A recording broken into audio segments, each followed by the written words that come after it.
First world war ते nationalist का response. ठीक है, मतलब की है कि जो फर्स्ट वर्ल्ड वॉर छिड़ी, कदों छिड़ी सी 1914 तो लैके 1918, जो वॉर स्टार्ट हुई उस तो बाद साडा की रिस्पॉन्स सी, साडा इंडियंस का की रिस्पॉन्स सीगा। ठीक है, ये चीज़ असी इस चैप्टर के देखांगे।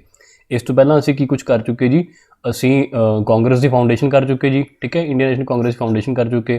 उस तो बाद असी स्प्लिट भी कराता सी इन्हों का, दोनों का, मॉडरेट्स एक्सट्रीमिस्ट का। ठीक है ना, स्प्लिट कराता सीगा। फिर असी देखिए भी कुछ रेवोल्यूशनरीज भी अगे होके आए थे। ठीक है, जिमें असी गदर मूवमेंट वगैरह देखी सी। ठीक है, ये हुण थोड़ा जिहा उस तो बाद दी गल्लां नेगियां। बिल्कुल आप देखो टाइम लाइन के नाल चल रहे हैं, टाइम लाइन के बिल्कुल नाल चल रहे हैं, ताकि कि सारियां चीज़ां ऑरगैनिकली थोड़े दिमाग के विच बैठन, ऑरगैनिकली बिल्कुल प्यार नाल, बिल्कुल आराम नाल और नैचुरली सब कुछ। ठीक है, आप बिल्कुल भी धक्का नहीं करना अपने दिमाग नाल, बस असी प्यार नाल पूरा दिल ला के असी समझना चीज़ों को। ठीक है, चलो चैप्टर रीड करते जी, फर्स्ट वर्ल्ड वॉर ते नैशनलिस्ट रिस्पॉन्स। देखो साडा जिहड़ा रिस्पॉन्स है ना, वो कुछ कई तरीकों के नाल सीगा। जिवें आप मनते हैं कि साडे 2-3 धिर सीगे, मॉडरेट सीगे, एक्सट्रीमिस्ट सीगे, रेवोल्यूशनरी सीगे। ठीक है ना, ये 2-3 धिर मनते आपां। मॉडरेट्स तो देखो की कहते भी जो जंग छिड़ी हुई है, देखो इंग्लैंड भी जंग का पार्ट से, ओबवियसली गल है, बहुत वड्डा पार्ट से, बहुत इंपॉर्टेंट पार्ट सीगा। तो मॉडरेट्स की कहते अपन पता, मॉडरेट्स बड़ी हौली हौली चलने वाले बंदे ने। ठीक है ना, बड़े नरम सुभाव के बंदे ने। ठीक है, मतलब आप अपने अंडरस्टैंडिंग वास्ते समझांगे चीज़, कहांगे कि नरम बंदे ने वो। ठीक है, मॉडरेट्स ने। तो ये कहते भी यार हुण इंग्लैंड दिक्कत दे विच है, हुण इंग्लैंड जंग दे विच फसिया होया है, तो हुण इन्हां नूं एवें आपां आज़ादी वास्ते कहीए या कुछ होर रिफॉर्म्स वास्ते कहीए, वो चंगी गल नहीं हैगी भी हले इन्हां नूं रहण दो। ठीक है, हले आपां प्रोटेस्ट वगैरह नूं रहण दो, रिफॉर्म्स नूं रहण दो, हले इन्हां नूं टाइम दो इंग्लैंड नूं। ठीक है, ताकि इन्हां नूं काम करन दो अपना। तो मॉडरेट्स का की रिस्पॉन्स सी भी बस सपोर्ट द इंग्लिश, कि ब्रिटिशर्स नूं, अंग्रेज़ों नूं सपोर्ट करो कि वह वॉर जितन। ठीक है, ये मॉडरेट्स का कहना सीगा, सोच सीगी। ਜਿਹੜੇ एक्सट्रीमिस्ट सी ਉਹ ਓਬਵੀਅਸਲੀ ਬਿਲੀਵ ਤਾਂ ਕਰਦੇ ਨਹੀਂ ਸੀ ਅੰਗਰੇਜ਼ ਸਰਕਾਰ ਦੇ ਵਿੱਚ। ਠੀਕ ਹੈ, ਤਾਂ ਆਪਾਂ ਪਹਿਲਾਂ ਵੀ ਪੜ੍ਹ ਕੇ ਆਏ ਹਾਂ ਕਿ ਅੰਗਰੇਜ਼ ਸਰਕਾਰ ਦੇ ਹਮੇਸ਼ਾ ਵਿਰੋਧੀ ਰਹੇ ਨੇ। ਬਟ ਉਹ ਕੀ ਸੋਚਦੇ ਸੀ ਵੀ ਚਲੋ ਠੀਕ ਹੈ ਯਾਰ, ਇੱਕ ਵਾਰੀ ਵੌਰ ਚੱਲ ਰਹੀ ਹੈ, ਉਰੇ ਇੰਗਲੈਂਡ ਨੂੰ ਸਪੋਰਟ ਕਰਨਾ ਚਾਹੀਦਾ ਆਪਾਂ ਨੂੰ। ਕੀ ਪਤਾ ਉਹ ਆਉਣ ਵਾਲੇ ਟਾਈਮ ਦੇ ਵਿੱਚ ਜਦੋਂ ਜੰਗ ਖਤਮ ਹੋ ਗਈ, ਇੰਡੀਆ ਨੂੰ ਕੁਛ ਵਧੀਆ ਰਿਫੋਰਮ ਦੇਣ। ਠੀਕ ਹੈ, ਇੰਡੀਆ ਦੇ ਵਿੱਚ ਵਧੀਆ ਰਿਫੋਰਮ ਲੈ ਕੇ ਆਉਣ, ਸਵਰਾਜ ਵਗੈਰਾ ਲੈ ਕੇ ਆਉਣ। ਠੀਕ ਹੈ ਨਾ, ਤਾਂ ਇਹ ਚੀਜ਼ ਪੋਸੀਬਿਲਿਟੀ ਹੈਗੀ ਆ। ਤਾਂ ਇਹ ਉਮੀਦ ਦੇ ਵਿੱਚ ਉਹ ਇਹਨਾਂ ਨੇ ਵੀ ਇੰਗਲੈਂਡ ਨੂੰ ਸਪੋਰਟ ਕੀਤਾ ਵੌਰ ਦੇ ਵਿੱਚ, इंग्लैंड दी वॉर एफर्ट्स नूं सपोर्ट किया। ईवन कि इंडियंस नूं इन्हां ने दोनों बंदियां ने, दोनों ग्रुप्स ने इंकरेज किया कि तुसी वॉर दे विच पार्टिसिपेट करो। ठीक है, तुसी अपने भी तुसी फौज दे विच भर्ती होवो। इंडियंस नूं इन्हां दोनों ने इंकरेज किया। तीसरा ग्रुप सी साडा रेवोल्यूशनरीज़ का। ठीक है, असी देखो पहला भी करके आए हैं कि गदर मूवमेंट जिवें। ठीक है, गदर मूवमेंट सीगी, ये भी किहड़े टाइम ते सीगी, बल्कि ये भी वर्ल्ड वॉर 1 के टाइम दे विच सीगी, क्योंकि 1913 के गदर पार्टी जी एस्टैबलिश हुई सी। तो जोड़ा इन्होंने दिन निर्धारित किया वो किहड़ा सी 21 फरवरी 1915। ठीक है, तो अपने देखा सी कि जी वर्ल्ड वॉर 1 है, बल्कि that became a favourable factor for the movement. ठीक है, गदर मूवमेंट लिए एक फेवरेबल फैक्टर बन गया, क्योंकि जोड़े ट्रूप्स से सोल्जर्स से इंडिया तो, ब्रिटिश सोल्जर से वो बाहर चले गए थे ताकि जंग लड़न वास्ते। तो इंडिया के जी सोल्जर आर्मी सी घट गई सी, करके it came as a golden opportunity for the revolutionaries. तो इन्हों का जोड़ा मत सीगा, इन्हों का जोड़ा रिस्पॉन्स सी वो सी रेवोल्यूशनरी मूवमेंट अगे लेके जाना। ठीक है, अपने 3 रिस्पॉन्स देख लिए, मॉडरेट्स का की रिस्पॉन्स सी, एक्सट्रीमिस्ट का की रिस्पॉन्स सी, ते रेवोल्यूशनरी का की रिस्पॉन्स सी। कि रिस्पॉन्स किनू कर रहे थे ये वर्ल्ड वॉर नूं। ठीक है, आप यही आप पढ़ रहे चैप्टर के विच कि वर्ल्ड वॉर के टाइम पर साडा की रिस्पॉन्स सीगा। तो असीं 3 तरह के रिस्पॉन्स देख ले। हुण एक होर ते उभर के आया इस टाइम के विच, जिहड़ा कि होम रूल मूवमेंट के रूप में साडे कोल आया। होम रूल मूवमेंट, देखो होम रूल पहले तो मतलब की है होम रूल का। ठीक है, साडा स्वै रूल, साडा मतलब घर का रूल होवे। ये भी उही चीज़ां कह रहे थे जिमें एक्सट्रीमिस्ट मंगते सी ऑलमोस्ट। ठीक है, भी जिमें इन्हां आपां पहले देख लैंदे आपां की चीज़ां सीगियां, किवें सीगियां। ठीक है, की भालदे सी। पहली गल तो यह जी स्टार्ट हुई मूवमेंट 1916 के स्टार्ट हुई। ठीक है, असीं एक चौथा धिर देख रहे हैं, फोर्थ धिर देख रहे हैं कि साडा रिस्पॉन्स किवें सीगा। सारे असीं इंडियंस की गल कर रहे हैं। ठीक है ना, कि आप इंडियंस का की रिस्पॉन्स सी, या जो फ्रीडम स्ट्रगल के पार्टिसिपेट कर रहे थे वो बंदा का की रोल सीगा। ठीक है, तो उन्होंने रिस्पॉन्स देख रहे हैं। 3 धिर अपन देख लिया, चौथी धिर आप देखने लग रहे हैं। ठीक है, 1916 के मूवमेंट स्टार्ट हुई along the lines of Irish. Ireland के भी एक होम रूल मूवमेंट चलती है। तो अगर आयरलैंड की जोग्राफिकल लोकेशन पता हो, देखो आ जिवें इंग्लैंड है। ठीक है, तो इत्थे आयरलैंड हैगा, ਤਾਂ ਇੱਥੇ ਵੀ ਕਾਫੀ ਪ੍ਰੋਟੈਸਟ ਚੱਲ ਰਹੇ ਸੀਗੇ ਕਿ ਅਸੀਂ ਆਜ਼ਾਦੀ ਲੈਣੀ ਹੈ ਇੰਗਲੈਂਡ ਤੋਂ। ਇਹ ਵੀ ਇੰਗਲੈਂਡ ਦੀ ਕਲੋਨੀ ਸੀਗੀ ਕਿਉਂਕਿ ਬਿਲਕੁਲ ਨਾਲ ਸੀ, ਤਾਂ ਓਬਵੀਅਸ ਹੀ ਗੱਲ ਸੀ ਹੋਣੀ ਸੀਗੀ। ਤਾਂ ਆਇਰਲੈਂਡ ਦੇ ਵਿੱਚ ਵੀ ਹੋਮ ਰੂਲ ਮੂਵਮੈਂਟ ਚੱਲ ਰਹੀ ਸੀਗੀ, ਹੋਮ ਰੂਲ ਲੀਗ ਚੱਲ ਰਹੀ ਸੀ। ਅਲੋਂਗ ਦ ਸੇਮ ਲਾਈਨਸ ਉਸੇ ਪੈਟਰਨ ਦੇ ਉੱਪਰ ਇੰਡੀਆ ਦੇ ਵਿੱਚ ਵੀ ਸਟਾਰਟ ਕਰਨ ਦੀ ਕੋਸ਼ਿਸ਼ ਹੋਈ, ਠੀਕ ਹੈ। ਇਹ ਜਿਹੜੀ ਸਾਡੀ ਇੰਡੀਅਨ ਹੋਮ ਰੂਲ ਮੂਵਮੈਂਟ ਹੈ, ਐਕਚੁਅਲ ਦੇ ਵਿੱਚ ਸਾਡੇ ਦੇਸ਼ ਦੇ ਵਿੱਚ ਦੋ ਜਿਹੜੀਆਂ ਮੂਵਮੈਂਟ ਸੀ, ਦੋ ਹੋਮ ਰੂਲ ਲੀਗ ਸੀਗੀਆਂ, ਉਹ ਸਾਈਮਲਟੇਨੀਅਸਲੀ ਚੱਲਦੀਆਂ ਰਹੀਆਂ, ਠੀਕ ਹੈ। ਅਸੀਂ ਦੇਖਾਂਗੇ ਕਿਹੜੀਆਂ। ਇੱਕ ਤਾਂ ਸੀਗੀ ਬਾਲ ਗੰਗਾਧਰ ਤਿਲਕ ਦੇ ਦੁਆਰਾ, ਠੀਕ ਹੈ। ਦੋ ਹੋਮ ਰੂਲ ਲੀਗ ਸੀਗੀਆਂ ਸਾਈਮਲਟੇਨੀਅਸਲੀ ਚੱਲ ਰਹੀਆਂ ਸੀਗੀਆਂ, ਇੱਕ ਤਿਲਕ ਦੁਆਰਾ, ਦੂਸਰੀ ਬੇਸੈਂਟ ਦੁਆਰਾ, ਐਨੀ ਬੇਸੈਂਟ, ਠੀਕ ਹੈ। ਇਹ ਇੰਡੀਅਨ ਨਹੀਂ ਸੀ, ਇਹ ਫੋਰਨ ਤੋਂ ਆਈ ਸੀ। ਆਪਾਂ ਇਹਦੇ ਬਾਰੇ ਅੱਗੇ ਪੜਾਂਗੇ, ਠੀਕ ਹੈ। ਥੋੜ੍ਹਾ ਜਿਹਾ ਬਸ ਇਹ ਧਿਆਨ ਰੱਖਣਾ ਆਪਾਂ ਨੇ ਕਿ ਤਿਲਕ ਤੇ ਐਨੀ ਬੇਸੈਂਟ ਦੋਨਾਂ ਦੁਆਰਾ ਸੈਪਰੇਟਲੀ ਇਹ ਲੀਗਸ ਚੱਲ ਰਹੀਆਂ ਸੀਗੀਆਂ, ਸੈਪਰੇਟਲੀ, ਬਹੁਤ ਇੰਪੋਰਟੈਂਟ ਹੈ। ਹੁਣ ਕੀ ਕਹਿੰਦੇ ਸੀ ਇਹ ਹੋਮ ਰੂਲ ਮੂਵਮੈਂਟ? ਕੋਈ ਵੀ ਮੂਵਮੈਂਟ ਹੈ, ਕੁਝ ਡਿਮਾਂਡਸ ਹੁੰਦੀਆਂ ਨੇ ਨਾ ਕਿ ਸਾਨੂੰ ਇਹ ਚੀਜ਼ ਹੋਵੇ, ਉਹ ਚੀਜ਼ ਹੋਵੇ। ਤਾਂ ਇਹ ਕੀ ਭਾਲਦੇ ਸੀਗੇ? ਇਹ ਵੀ ਉਹੀ ਚੀਜ਼ ਭਾਲਦੇ ਸੀ ਕਿ ਐਡਮਿਨਿਸਟ੍ਰੇਸ਼ਨ ਦੇ ਵਿੱਚ ਰਿਫੋਰਮਸ ਹੋਣ, ਠੀਕ ਹੈ। ਰਿਫੋਰਮਸ ਭਾਲਦੇ ਸੀ, ਹੋਰ ਕੁਝ ਜ਼ਿਆਦਾ ਵੱਡੀ ਡਿਮਾਂਡ ਨਹੀਂ ਸੀ ਇਹਨਾਂ ਦੀ। ਨੋਟ ਟੂ ਓਵਰਥਰੋ ਦ ਗਵਰਨਮੈਂਟ ਦਾ ਤਖਤਾ ਪਲਟ ਨਹੀਂ ਕਰਨਾ ਚਾਹੁੰਦੇ ਸੀ ਇਹ, ਨਹੀਂ ਇਹੋ ਜਿਹਾ ਕੁਝ ਨਹੀਂ ਸੀਗਾ। ਜਿਵੇਂ ਸਾਡੇ ਰੈਵੋਲੂਸ਼ਨਰੀ ਸੀ ਜਿਹੜੇ, ਉਹ ਤਾਂ ਵਿਦਰੋਹ ਦੀ ਨੀਤੀ ਲੈ ਕੇ ਆਉਂਦੇ ਸੀ, ਠੀਕ ਹੈ ਨਾ, ਹਥਿਆਰਬੰਦ ਯੁੱਧ ਦੀ। ਤਾਂ ਇੱਥੇ ਇਹੋ ਜਿਹਾ ਕੁਝ ਨਹੀਂ ਸੀਗਾ। ਇੱਥੇ ਕੋਈ ਗਵਰਨਮੈਂਟ ਨੂੰ ਓਵਰਥਰੋ ਨਹੀਂ ਕਰਨਾ। ਜਿਵੇਂ ਅਸੀਂ ਪਹਿਲਾਂ ਕਰਕੇ ਆਏ ਕਿ ਐਕਸਟ੍ਰੀਮਿਸਟ ਕਹਿ ਰਹੇ ਸੀਗੇ ਵੀ ਬਸ ਤੁਸੀਂ ਰਿਫੋਰਮਸ ਲੈ ਕੇ ਆਓ, ਜਾਂ ਮੋਡਰੇਟਸ ਵੀ ਕਹਿ ਰਹੇ ਸੀ ਰਿਫੋਰਮਸ ਲੈ ਕੇ ਆਓ, ਤਾਂ ਉਹੀ ਲਗਭਗ ਪੈਟਰਨ ਜਿਹਾ ਸੀਗਾ, ਬਸ ਥੋੜ੍ਹੀਆਂ ਡਿਮਾਂਡਸ ਇਹਨਾਂ ਦੀਆਂ ਹੋਰ ਵੱਧ ਗਈਆਂ ਸੀਗੀਆਂ, ਠੀਕ ਹੈ, ਪਹਿਲਾਂ ਨਾਲੋਂ। ਇਹ ਚੀਜ਼ ਹੈਗੀ। ਅਗੇਨ ਜਿਹੜੇ ਮੈਥਡਸ ਇਹ ਯੂਜ਼ ਕਰਦੇ ਸੀ, ਉਹ ਕਿਹੜੇ ਡਿਸਕਸ਼ਨਸ ਕਰਦੇ ਸੀ, ਰੀਡਿੰਗ ਰੂਮਸ, ਪ੍ਰੋਪੇਗੈਂਡਾ, ਠੀਕ ਹੈ, ਪਬਲਿਕ ਮੀਟਿੰਗਸ, ਨਿਊਜ਼ਪੇਪਰਸ, ਪੈਂਫਲੇਟਸ, ਪੋਸਟਰਸ, ਮਤਲਬ ਪ੍ਰੋਪੇਗੈਂਡਾ ਆਪਣਾ ਅੱਗੇ ਪ੍ਰੋਸੀਡ ਕਰਦੇ ਸੀਗੇ, ਅੱਗੇ ਸਪਰੈਡ ਕਰਦੇ ਸੀ, ਵੀ ਲੋਕਾਂ ਨੂੰ ਜਾਗਰੂਕ ਕਰਦੇ ਸੀ ਕਿ ਅਸੀਂ ਕੀ ਚਾਹੁੰਦੇ ਹਾਂ, what is home rule. Next point ਵੀ ਇਹੀ ਹੈ ਆਪਣਾ, to convey the common man, ਆਮ ਇਨਸਾਨ ਨੂੰ ਸਮਝਾ ਰਹੇ ਸੀਗੇ ਕਿ actually what is home rule, what is self government, ਕਿ ਅਗਰ ਸੈਲਫ ਗਵਰਨਮੈਂਟ ਆਈ ਤਾਂ ਤੁਹਾਨੂੰ ਕੀ ਬੈਨੀਫਿਟ ਹੋਏਗਾ। ਇਹੀ ਸਭ ਤੋਂ ਵੱਡੀ ਨੀਡ ਆਫ ਦਾ ਆਰ ਸੀਗੀ ਕਿ ਕਾਮਨ ਮੈਨ ਨੂੰ ਤਾਂ ਪਤਾ ਹੀ ਨਹੀਂ ਸੀ ਅਸੀਂ ਕੀ ਆਜ਼ਾਦੀ ਕੀ ਹੁੰਦੀ ਹੈ, ਹੋਮ ਰੂਲ ਕੀ ਹੁੰਦਾ ਹੈ। ਤਾਂ ਇਹ ਇੱਕ ਵੱਡਾ ਫੈਕਟਰ ਹੋਇਆ ਹੋਮ ਰੂਲ ਮੂਵਮੈਂਟ, ਲੋਕਾਂ ਨੂੰ ਪੋਲੀਟੀਸਾਈਜ਼ ਕਰਨ ਵਾਸਤੇ, ਲੋਕਾਂ ਨੂੰ ਨਾਲ ਜੋੜਨ ਵਾਸਤੇ, ਲੋਕਾਂ ਨੂੰ ਮਤਲਬ ਸਮਝਾਉਣ ਵਾਸਤੇ ਕਿ ਵਾਟ ਐਗਜ਼ੈਕਟਲੀ ਇਜ਼ ਹੋਮ ਰੂਲ, ਠੀਕ ਹੈ। ਇਹ ਚੀਜ਼ ਆਪਾਂ ਨੇ ਜ਼ਰੂਰੀ ਹੈ। ਤਾਂ ਇੱਥੇ ਇਹ ਵੱਡੀ ਕੰਟਰੀਬਿਊਸ਼ਨ ਸੀ ਹੋਮ ਰੂਲ ਦੀ। ਸਭ ਤੋਂ ਵੱਡੀ ਕੰਟਰੀਬਿਊਸ਼ਨ ਆਪਾਂ ਇਸੇ ਚੀਜ਼ ਨੂੰ ਕਵਾਂਗੇ ਕਿ ਮਾਸਿਸ ਨੂੰ ਜੋੜਨ ਦੇ ਵਿੱਚ ਕੰਮ ਰੱਖਿਆ ਦਿੱਤਾ।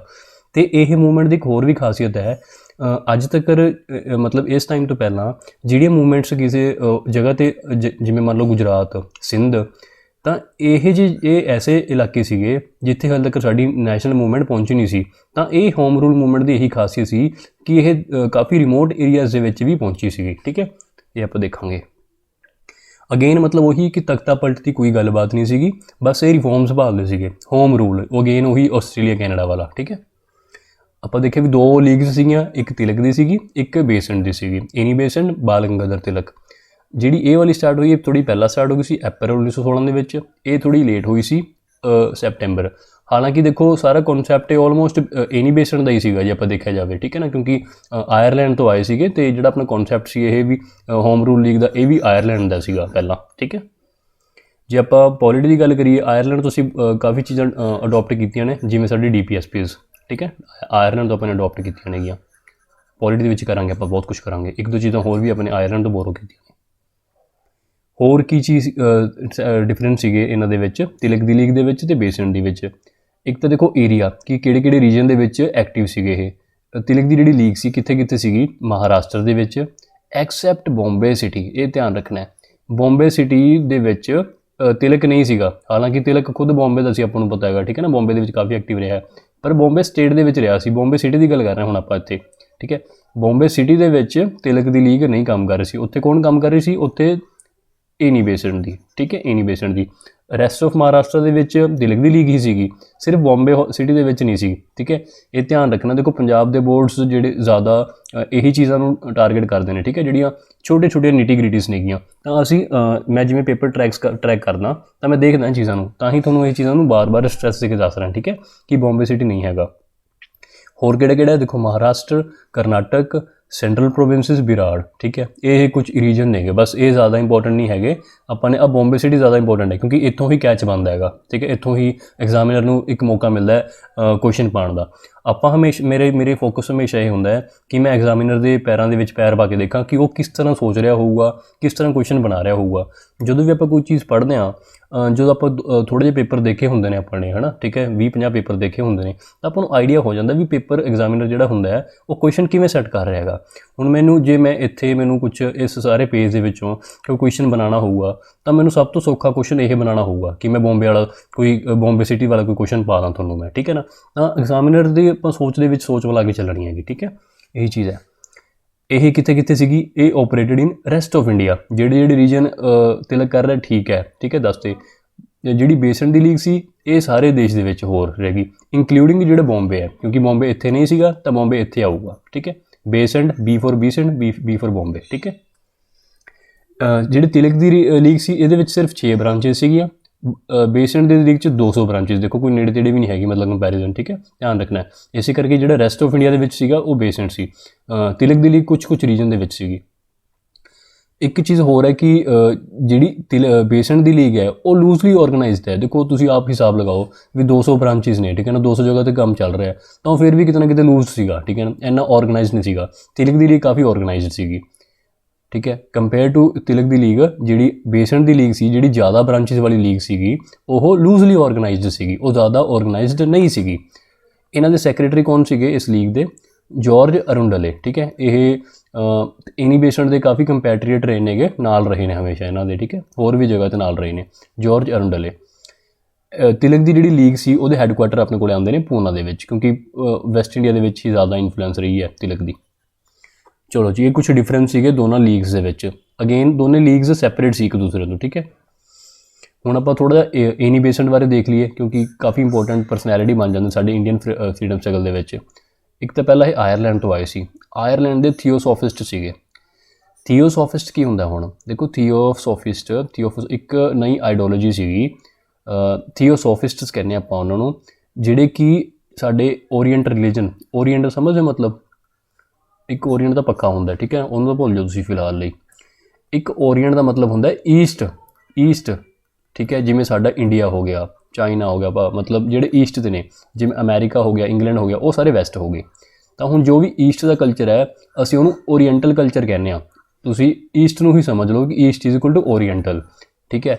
ਤਾਂ ਜਿਹੜੇ ਇਹ ਥੀਓਸੋਫਿਸਟ ਸੀਗੇ, ਇਹਨਾਂ ਦੀ ਕੀ ਅਪਰੋਚ ਸੀਗੀ ਕਿ ਜਿਹੜੇ ਈਸਟ ਦੇ ਰਿਲੀਜਨ ਨੇ, ਹਿੰਦੂਇਜ਼ਮ ਹੋ ਗਿਆ, ਠੀਕ ਹੈ, ਹੋਰ ਜੈਨਿਜ਼ਮ, ਬੁੱਧਿਜ਼ਮ, ਐਸੇ ਜਿਹੜੇ ਰਿਲੀਜਨ ਨੇਗੇ, ਇਹਨਾਂ ਨੂੰ ਅਸੀਂ ਰਿਵਾਈਵ ਕਰਨਾ ਦੁਬਾਰੇ, ਫਿਰ ਇਹਨਾਂ ਦੀ ਜਿਹੜੀ ਆਈਡੀਓਲੋਜੀਜ਼ ਨੇ ਰਿਵਾਈਵ ਕਰਨਾ ਇਹਨਾਂ ਨੂੰ, ਠੀਕ ਹੈ। ਤਾਂ ਇਹ ਜਿਹੇ ਕੁਛ ਲੋਕ ਸੀ, ਅਸੀਂ ਜ਼ਿਆਦਾ ਨਹੀਂ ਸਮਝਣਾ, ਠੀਕ ਹੈ, ਦੱਸ ਤੁਹਾਨੂੰ, ਕਿਉਂਕਿ ਵਰਡ ਆ ਗਿਆ ਇੱਕ ਵਾਰੀ, ਕਈ ਵਾਰੀ ਵਰਡ ਕੀ ਹੁੰਦਾ ਆਪਾਂ ਨੂੰ ਨਾ ਸਮਝ ਆਵੇ ਤਾਂ ਆਪਣੇ ਦਿਮਾਗ 'ਚ ਵੱਜਦਾ ਰਹਿੰਦਾ।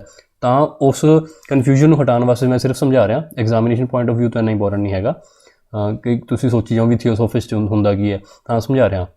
ਇਹ ਜਸਟ ਇੱਕ ਆਰਗੇਨਾਈਜੇਸ਼ਨ ਸੀਗੀ, ਇੱਕ ਐਸੋਸੀਏਸ਼ਨ ਸੀਗੀ, ਇੱਕ ਸੰਸਥਾ ਸੀਗੀ, ਜਿਹੜੀ ਕਿ ਓਰੀਐਂਟਲ ਰਿਲੀਜਨਸ ਨੂੰ ਜਾਂ ਈਸਟ ਦੇ ਰਿਲੀਜਨਸ ਨੂੰ ਰਿਵਾਈਵ ਕਰਨਾ ਚਾਹੁੰਦੀ ਸੀ, ਬਸ ਇੰਨਾ ਕੁ ਯਾਦ ਰੱਖ ਲਓ, ਠੀਕ ਹੈ। ਆਇਰਲੈਂਡ ਦੀ ਸੀਗੀ ਇਹ ਜਿਹੜੀ ਇਨੀ ਬੇਸਡ ਸੀ, ਆਇਰਲੈਂਡ ਤੋਂ ਆਈ ਸੀਗੀ। ਬੇਸਡ ਇਨ ਇੰਡੀਆ ਕਦੋਂ ਆਈ ਸੀ? ਇਹ 1896 ਦੇ ਵਿੱਚ, 1896 ਦੇ ਵਿੱਚ ਆਇਰਲੈਂਡ ਦੇ ਵਿੱਚ ਆਈ ਸੀਗੀ, ਆਪਣੇ ਇੰਡੀਆ ਦੇ ਵਿੱਚ ਆਈ ਸੀ ਆਇਰਲੈਂਡ ਤੋਂ, ਠੀਕ ਹੈ। ਇਹਨੇ ਕੁਛ ਨਿਊਜ਼ਪੇਪਰਸ ਵੀ ਮਤਲਬ ਇਹਨੇ ਲਾਂਚ ਕੀਤੇ।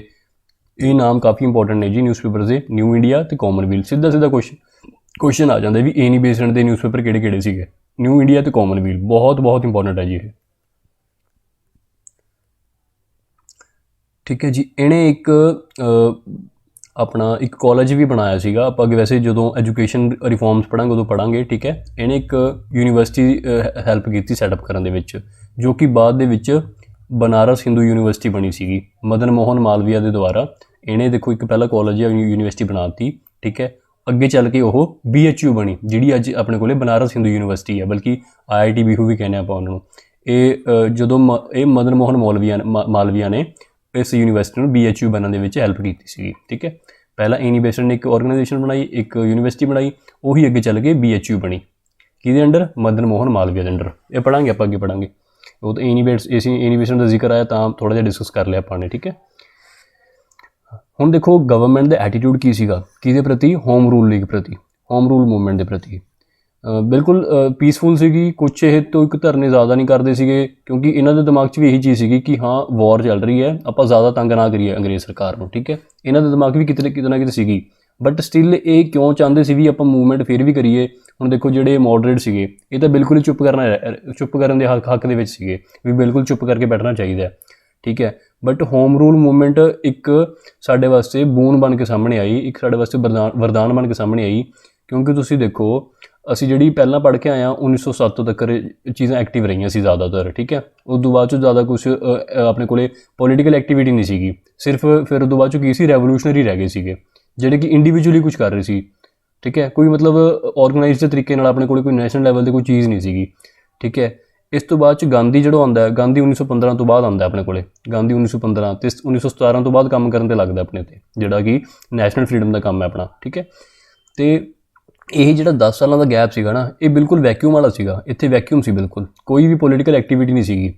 ਇਸ ਕਰਕੇ ਹੋਮ ਰੂਲ ਮੂਵਮੈਂਟ ਇੱਕ ਪੋਲੀਟੀਕਲ ਐਕਟੀਵਿਟੀ ਸਾਡੇ ਕੋਲ ਬਣ ਕੇ ਆਈ ਵੀ ਬਿਲਕੁਲ ਵੈਕਿਊਮ ਨਾ ਹੋਵੇ ਅਤੇ ਕੁਛ ਨਾ ਕੁਛ ਚਾਹੇ ਥੋੜ੍ਹੀ ਜਿਹੀ ਸੀ ਐਕਟੀਵਿਟੀ ਚੱਲਦੀ ਰਹੇ, ਠੀਕ ਹੈ ਨਾ, ਲੋਕਾਂ ਦਾ ਮੋਰਾਲ ਨਾ ਡਿੱਗੇ। ਤਾਂ ਇੱਕ ਹੋਮ ਰੂਲ ਮੂਵਮੈਂਟ ਦੀ ਇਹ ਵੱਡੀ ਇੱਕ ਕੰਟਰੀਬਿਊਸ਼ਨ ਹੈ ਕਿ ਇਸ ਨੇ ਪੋਲੀਟੀਕਲ ਵੈਕਿਊਮ ਨਹੀਂ ਆਉਣ ਦਿੱਤਾ ਹੈਗਾ, ਠੀਕ ਹੈ। ਜਦੋਂ ਕੋਈ ਹੋਰ ਵੱਡੀ ਮੂਵਮੈਂਟ ਨਹੀਂ ਚੱਲ ਰਹੀ ਸੀ ਉਸ ਟਾਈਮ 'ਤੇ ਇਸਨੇ ਲੋਕਾਂ ਦਾ ਮੋਰਾਲ ਬੂਸਟਰ ਕਰਨ ਦੇ ਵਿੱਚ ਹੈਲਪ ਕੀਤੀ। ਅਤੇ ਇਹੀ ਰੀਜ਼ਨ ਸੀ ਕਿ ਗਵਰਨਮੈਂਟ ਦੇ ਐਟੀਟਿਊਡ ਦਾ, ਗਵਰਨਮੈਂਟ ਨੇ ਸਵੀਅਰ ਰਿਪਰੈਸ਼ਨ ਕੀਤੀ, ਬੁਰੀ ਤਰ੍ਹਾਂ ਇਹਨਾਂ ਨੂੰ ਦਬਾਉਣ ਦੀ ਕੋਸ਼ਿਸ਼ ਕੀਤੀ ਕਿ ਇਹ ਮੂਵਮੈਂਟਸ ਨਹੀਂ ਹੋਣੀਆਂ ਚਾਹੀਦੀਆਂ, ਠੀਕ ਹੈ ਨਾ। ਫਿਰ ਵੀ ਹਾਲਾਂਕਿ ਬਿਲਕੁਲ ਪੀਸਫੁਲ ਸੀਗੇ ਇਹ।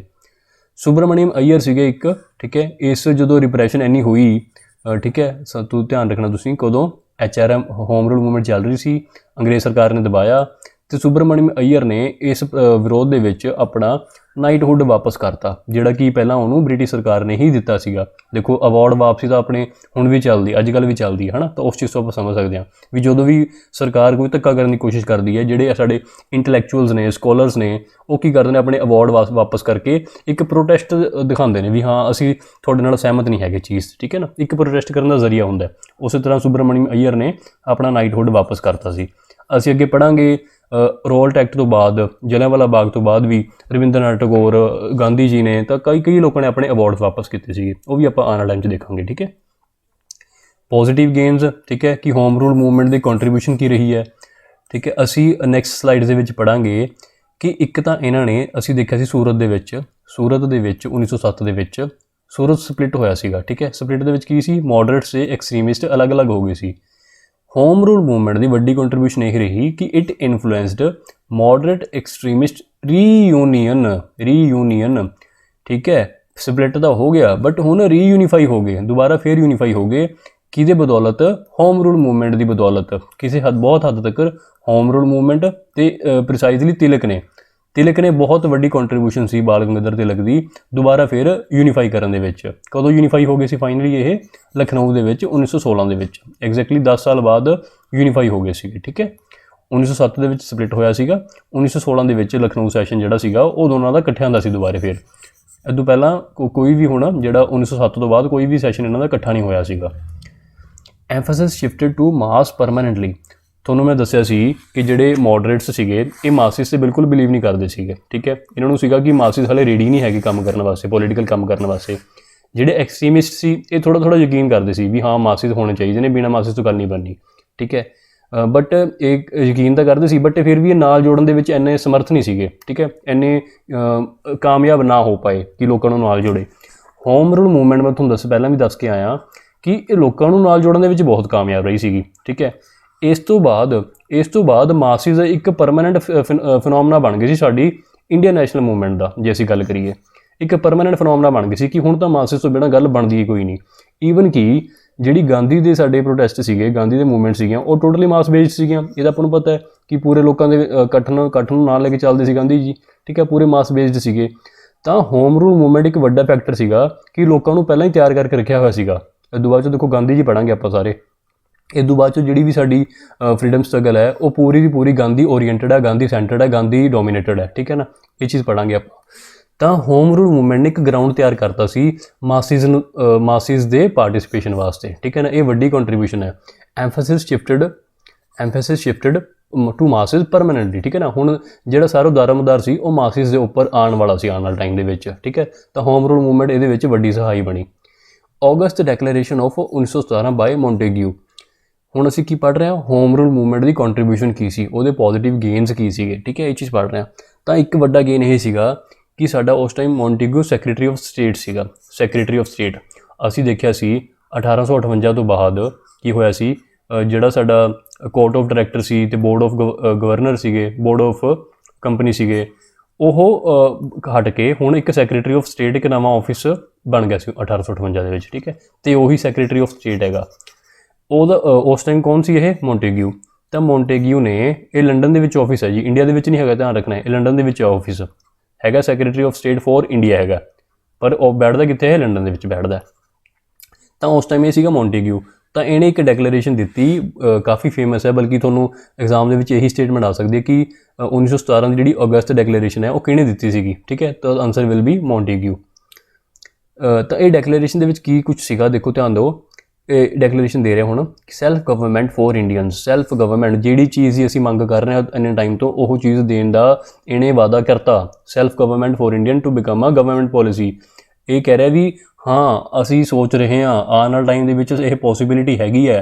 ਤਾਂ ਇਹ ਪਹਿਲੀ ਵਾਰੀ ਹੋਇਆ ਸੀ ਜਦੋਂ ਅੰਗਰੇਜ਼ ਸਰਕਾਰ ਨੇ ਇਸ ਚੀਜ਼ ਵੱਲ ਥੋੜ੍ਹਾ ਜਿਹਾ ਹੱਥ ਧਰਾਇਆ ਸੀਗਾ ਵੀ ਹਾਂ ਵੀ ਸਾਡੇ ਦਿਮਾਗ 'ਚ ਇਹ ਚੀਜ਼ ਹੈਗੀ ਹੈ। ਇਸ ਤੋਂ ਪਹਿਲਾਂ ਕੀ ਸੀ, ਮੋਰਲੇ ਵੀ ਸੀਗਾ, ਠੀਕ ਹੈ। ਇਸ ਤੋਂ ਪਹਿਲਾਂ ਜਿਹੜਾ SOS ਸੀਗਾ, ਮੋਰਲੇ ਵੀ SOS ਹੈ, ਇਸ ਤੋਂ ਪਹਿਲਾਂ ਸੀਗਾ 1909 ਦੇ ਵਿੱਚ। 1909 ਦੇ ਵਿੱਚ ਕਿਹਦੀ statement I C SOS the, secretary of state ਦੀ, ਕਿ ਨਹੀਂ ਬਿਲਕੁਲ ਵੀ ਨਹੀਂ, ਤੁਸੀਂ ਕੈਪੇਬਲ ਹੈ ਹੀ ਨਹੀਂ। ਸਿੱਧਾ ਇਹ ਬੰਦੇ ਨੇ ਇਹ ਗੱਲ ਡਿਕਲੇਰੇਸ਼ਨ, ਇਹ ਸਟੇਟਮੈਂਟ ਦਿੱਤੀ ਸੀ ਕਿ ਨਹੀਂ ਤੁਸੀਂ ਇੰਡੀਅਨਸ ਆਪਣੇ ਆਪ ਨੂੰ ਰੂਲ ਕਰਨ ਦੇ ਲਾਇਕ ਨਹੀਂ ਹੈਗੇ, and we are going to stay here for a even longer time, ਠੀਕ ਹੈ। ਤਾਂ ਮੋਰਲੇ ਕਹਿੰਦਾ ਕਿ ਹਾਂ ਅਸੀਂ ਇੱਥੇ ਹੀ ਰਹਿਣ ਵਾਲੇ ਹਾਂ, ਠੀਕ ਹੈ ਨਾ, ਤਾਂ ਤੁਹਾਨੂੰ ਹਲੇ ਕੋਈ ਰੂਲ ਕਰਨ ਦਾ ਮੌਕਾ ਨਹੀਂ ਮਿਲਣਾ ਹੈਗਾ, ਤੁਹਾਨੂੰ ਦੇ ਨਹੀਂ ਸਕਦੇ ਅਸੀਂ। ਤਾਂ ਇੱਕ ਵੱਡਾ ਚੇਂਜ ਸੀਗਾ 1917 ਦੀ ਡੈਕਲੇਰੇਸ਼ਨ ਦੇ ਵਿੱਚ। ਇਸੇ ਕਰਕੇ ਮੈਂ ਤੁਹਾਨੂੰ ਕਹਿ ਰਿਹਾ ਕਾਫੀ ਇੰਪੋਰਟੈਂਟ ਬਣ ਜਾਂਦੀ ਹੈ ਡੈਕਲੇਰੇਸ਼ਨ। ਇਹ ਡੈਕਲੇਰੇਸ਼ਨ ਵਿੱਚ ਪਹਿਲੀ ਵਾਰੀ ਇਹ ਕਿਹਾ ਗਿਆ ਕਿ ਹਾਂ ਗਵਰਨਮੈਂਟ ਦੀ ਪੋਲਿਸੀ ਹੋਣ ਵਾਲੀ ਹੈ, ਇਹ ਗਵਰਨਮੈਂਟ ਦੇ ਦਿਮਾਗ 'ਚ ਇਹ ਚੀਜ਼ ਹੈਗੀ ਹੈ ਕਿ ਇੰਡੀਅਨਸ ਨੂੰ ਸੈਲਫ ਗਵਰਨਮੈਂਟ ਵੱਲ ਲੈ ਕੇ ਜਾਇਆ ਜਾਵੇ। ਤਾਂ ਪਹਿਲੀ ਵਾਰੀ ਇਹ ਚੀਜ਼ ਗਵਰਨਮੈਂਟ ਨੇ ਮੰਨੀ ਸੀਗੀ, ਕਲੇਮ ਕੀਤੀ ਸੀ, ਠੀਕ ਹੈ। ਤਾਂ ਕਾਫੀ ਇੰਪੋਰਟੈਂਟ ਹੈ।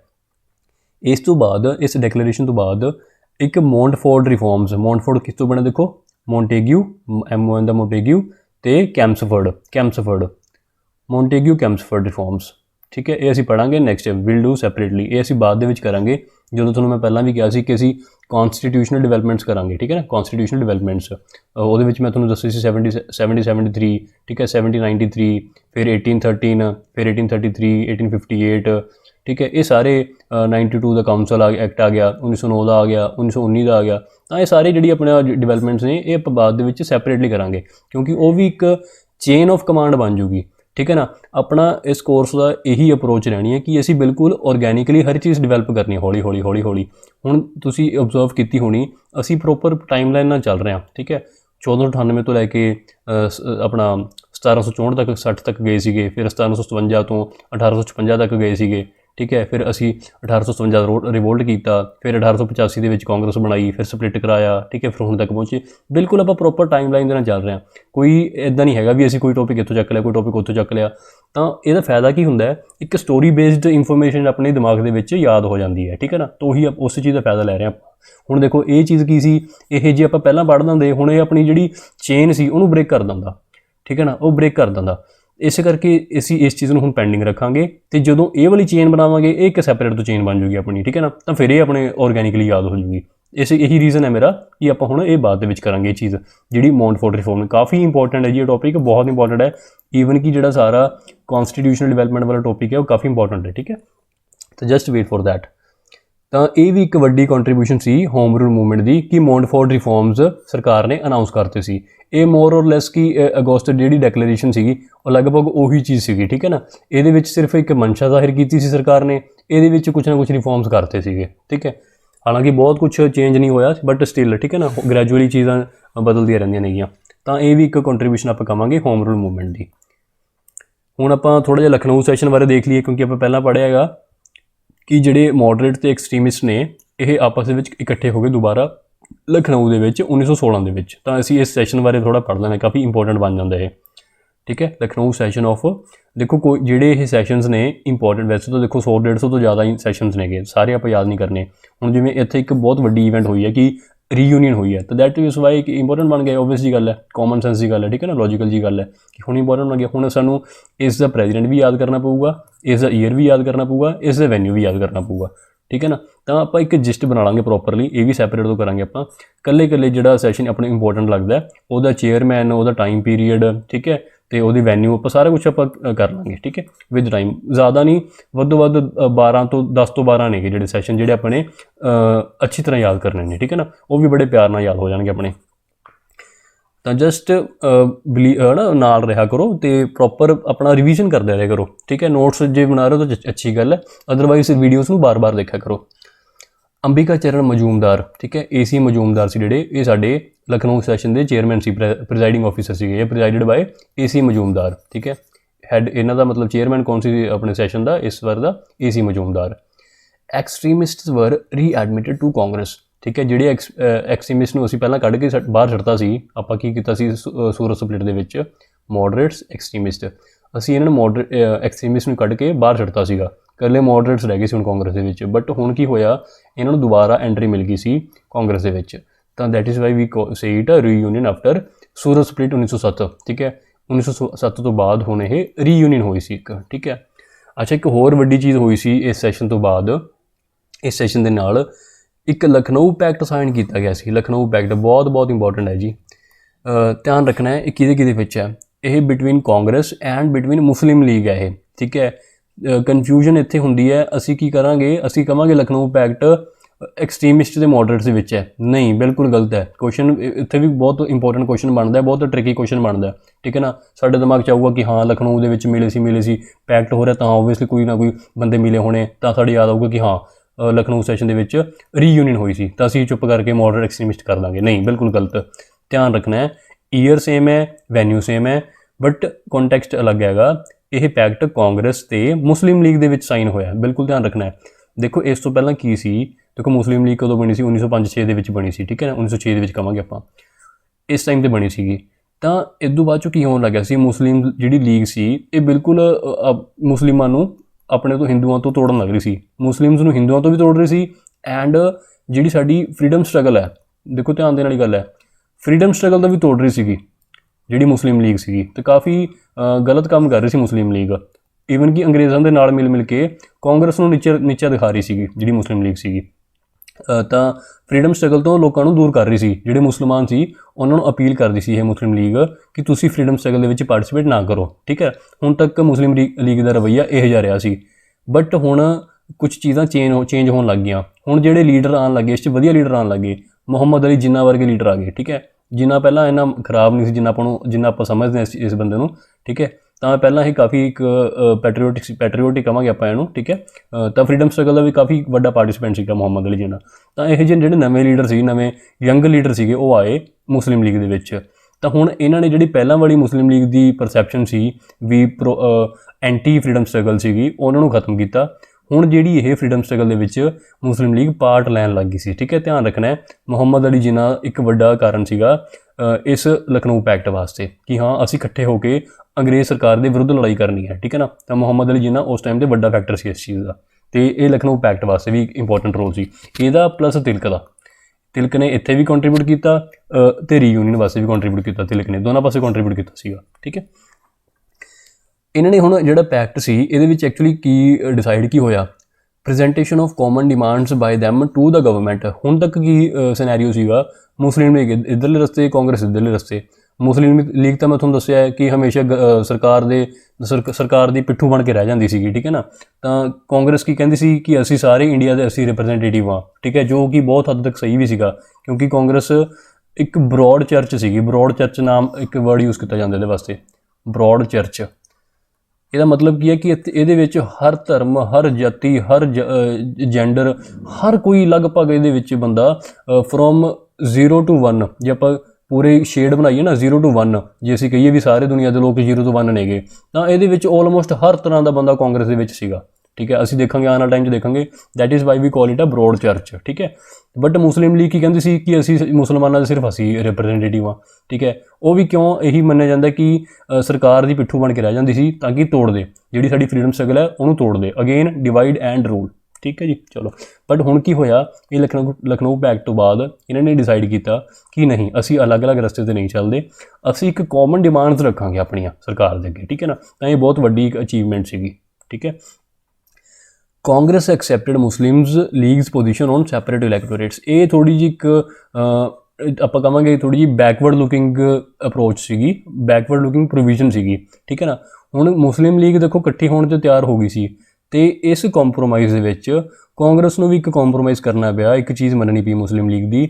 ਦੇਖੋ 1909 ਦੇ ਵਿੱਚ ਆਪਾਂ ਪੜ੍ਹਾਂਗੇ, ਠੀਕ ਹੈ, ਜਿਹੜਾ ਅਸੀਂ ਇੱਥੇ ਗੱਲ ਕਰਕੇ ਆ ਨਾ 1919 ਵਾਲਾ ਰਿਫਾਰਮ, ਤੇ ਅਸੀਂ ਪਹਿਲਾਂ ਕੀਤਾ ਹੈ ਕਿ ਅਸੀਂ ਕਨਸਟੀਟਿਊਸ਼ਨਲ ਡਿਵੈਲਪਮੈਂਟਸ ਪੜ੍ਹਾਂਗੇ, ਤੇ 1909 ਦੇ ਵਿੱਚ ਇੱਕ ਸਾਡੇ ਕੋਲੇ ਰਿਫਾਰਮਸ ਆਏ ਸੀਗੇ, ਉਹਦੇ ਵਿੱਚ ਮੁਸਲਿਮਸ ਨੂੰ ਸੈਪਰੇਟ ਇਲੈਕਟੋਰੇਟ ਦਿੱਤਾ ਸੀਗਾ, ਠੀਕ ਹੈ। ਸੈਪਰੇਟ ਇਲੈਕਟੋਰੇਟ ਅਸੀਂ ਜੇ ਨਹੀਂ ਕੀਤਾ ਆਪਾਂ ਕਰ ਲਾਂਗੇ, ਠੀਕ ਹੈ, ਸ਼ਾਇਦ ਮੈਂ ਸਮਝਾਇਆ ਨਹੀਂ ਹਾਲੇ ਤੁਹਾਨੂੰ, ਚਲੋ ਆਪਾਂ ਸੈਪਰੇਟਲੀ ਕਰ ਲਾਂਗੇ ਕਿ ਵਾਟ ਸੈਪਰੇਟ ਇਲੈਕਟੋਰੇਟਸ ਆਰ, ਠੀਕ ਹੈ, ਤਾਂ ਉਹ ਕਰਾਂਗੇ। ਤਾਂ 1909 ਦੇ ਵਿੱਚ ਮੁਸਲਿਮ ਨੂੰ ਦਿੱਤਾ ਸੀਗਾ ਇਹ ਸਰਕਾਰ ਨੇ, ਠੀਕ ਹੈ। ਬਟ ਕਾਂਗਰਸ ਦਾ ਸਟੈਂਡ ਸੀ ਕਿ ਇਹ ਚੀਜ਼ ਗਲਤ ਹੈਗੀ, ਹੋਣੀ ਨਹੀਂ ਚਾਹੀਦੀ ਇਹ, ਠੀਕ ਹੈ, ਇਹ ਸਾਨੂੰ ਡਿਵਾਈਡ ਕਰ ਰਹੀ ਹੈ ਹਿੰਦੂ ਮੁਸਲਮਾਨਾਂ ਨੂੰ, ਠੀਕ ਹੈ। ਹੁਣ ਤੱਕ ਕਾਂਗਰਸ ਦਾ ਸਟੈਂਡ ਇਹ ਸੀ।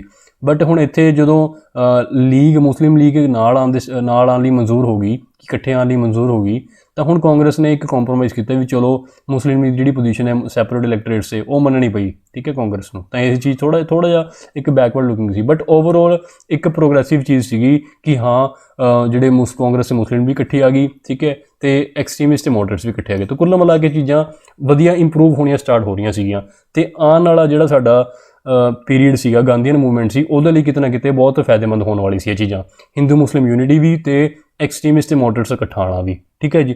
ਹੁਣ ਸਾਡੇ ਜਿਹੜੇ ਨੈਕਸਟ ਸੈਸ਼ਨ ਹੋਣਗੇ ਉਹ ਮੋਰ or less they will be oriented on Gandhi ji, ਠੀਕ ਹੈ ਨਾ। ਗਾਂਧੀ ਜੀ ਨੂੰ ਆਪਾਂ ਸਾਊਥ ਅਫਰੀਕਾ ਤੋਂ ਵਾਪਸ ਲੈ ਕੇ ਆਵਾਂਗੇ। ਫਿਲਹਾਲ ਉਹ ਸਾਊਥ ਅਫਰੀਕਾ ਦੇ ਵਿੱਚ ਬੈਠੇ ਨੇਗੇ, ਠੀਕ ਹੈ ਨਾ, ਤੇ ਕਾਫੀ ਟਾਈਮ ਤੋਂ ਬੈਠੇ ਨੇ, ਬਲਕਿ 10-20 ਸਾਲਾਂ ਤੋਂ ਬੈਠੇ ਨੇ। ਅਸੀਂ ਉਹਨਾਂ ਨੂੰ ਵਾਪਸ ਲੈ ਕੇ ਆਵਾਂਗੇ ਅਤੇ ਉਹਨਾਂ ਨੂੰ ਅਸੀਂ ਆਪਣੇ ਦੇਸ਼ ਦੀ ਹਾਲਤ ਦੱਸਾਂਗੇ ਵੀ ਦੇਖੋ ਜੀ ਕੀ ਕੁਛ ਹੋ ਰਿਹਾ। ਫਿਰ ਉਹਨਾਂ ਨੂੰ ਚੰਪਾਰਨ ਲੈ ਕੇ ਜਾਵਾਂਗੇ, ਅਹਿਮਦਾਬਾਦ ਲੈ ਕੇ ਜਾਵਾਂਗੇ, ਠੀਕ ਹੈ, ਸੱਤਿਆਗ੍ਰਹਿ ਕਰਾਵਾਂਗੇ ਉਹਨਾਂ ਤੋਂ। ਇਹੀ ਕੁਛ ਆਪਣਾ ਜਿਹੜਾ ਨੈਕਸਟ ਸੈਸ਼ਨ ਦਾ ਆਪਣਾ ਟੌਪਿਕ ਹੋਣ ਵਾਲਾ ਹੈ, ਠੀਕ ਹੈ ਜੀ। Then take care till then, ਮਿਲਦੇ ਹਾਂ ਨੈਕਸਟ ਸੈਸ਼ਨ ਦੇ ਵਿੱਚ। ਓਕੇ ਜੀ।